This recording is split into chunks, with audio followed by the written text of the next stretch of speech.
Tamil cinema கையை விரிச்சதால் வாய்ப்பு தேடி அக்கட தேசம் சென்று விட்டார் தமன்னா. காவாலா பாடல் மூலம் நெல்சன் தமன்னா வாழ்க்கையில் விளக்கேத்தி வச்சவர். ஆஹா, இன்னும் வருவாருன்னு பார்த்தா சான்ஸ் கதவை தட்டாததால் வெப் சீரிஸில் ஓவர் கவர்ச்சி காட்டி நடிக்க தொடங்கிவிட்டார். சீரிஸில் பரபரப்பாக இருந்த இவர் மேல திடீர்னு இவர் மேல வழக்கு போட்டுட்டாங்க.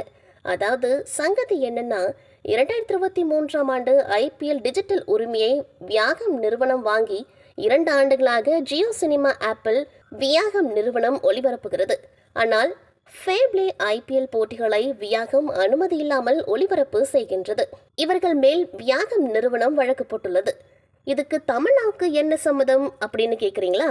அம்மணி தான் ஃபேப்ளே செயலிக்கான விளம்பரத்தில் நடிச்சிருக்காங்களாம். அதனால சைபர் கிரைம் போலீஸ் தமன்னாவை இந்த வழக்கில் ஆஜராகணும்னு சம்மன் அனுப்பியிருக்கிறாங்களாம். இவங்க கூட பாலிவுட் நடிகர் சஞ்சய் தத்தும் நடிச்சதால அவருக்கும் சம்மன் அனுப்பிய பொழுது வெளியூரில் இருப்பதாக சொல்லி தற்சமயம் எஸ்கேப் ஆகியிருக்கிறார்.